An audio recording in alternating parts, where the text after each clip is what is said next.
Hello everyone and welcome to our channel MedStudy. So today in this video we are going to see about blood pressure, which is a very important aspect in clinical medicine. So let's get started. Blood pressure is the pressure exerted by circulating blood on the walls of blood vessels. Sphygmomanometer is the device used to measure blood pressure. It consists of an inflatable cuff, inflating bulb, and measuring unit, which might be mercury manometer, aneroid gauge, or digital display. So cuff sizes vary as per the age. The first one is 4 into 8 centimeter, which is used in cases of newborn, 6 into 12 centimeter, which is used in infants, 9 into 18 centimeters, which is used in children, and 16 into 30 centimeters, which is used in adults. So coming to normal BP. Systolic BP is 100 to 140 millimeters of mercury, while diastolic is 60 to 100 millimeters of mercury. Pulse pressure is the difference between systolic blood pressure and diastolic blood pressure, and its normal range is 30 to 60 millimeters of mercury.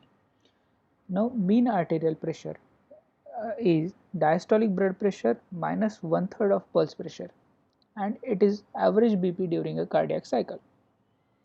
Factors affecting blood pressure reading are smoking, exercise, medications, alcohol, stress, caffeine, and background noise.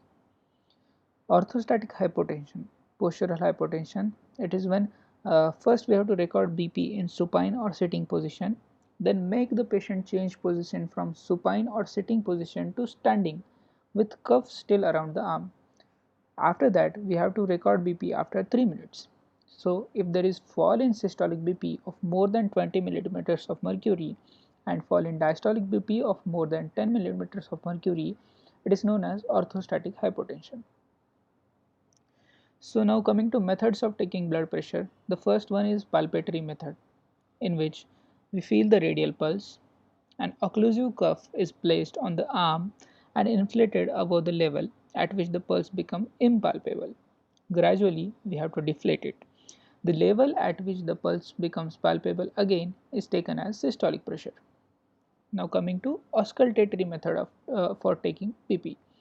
So in this, apply cuff 1 inch above the elbow, palpate the brachial artery, place the stethoscope lightly over it. Inflate the cuff above the systolic level as determined by palpatory method. Lower the pressure in the cuff. The level at which Korotkoff sounds are heard is systolic pressure. The level, the level at which the sounds disappear is diastolic pressure.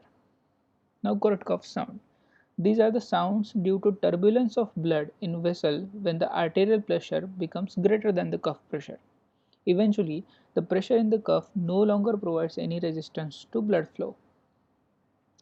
So we see Korotkoff sound in phases, like systolic pressure is when the phase 1 appears. It is a tapping sound, followed by phase 2, which is soft and swishing sound, followed by phase 3, which is a crisp sound, followed by phase 4, which is blowing sound, and it is followed by a silence or phase 5, where the diastolic pressure recording is taken.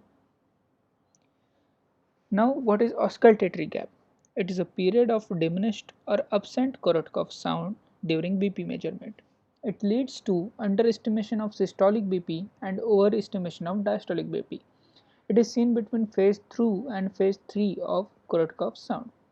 Now, causes of auscultatory gap are carotid atherosclerosis, hypertensive patients with arterial stiffness.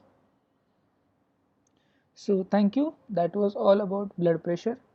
I hope you liked the video. Please don't forget to like, share and subscribe to our channel. Don't forget to press the bell icon so that you will never miss an update.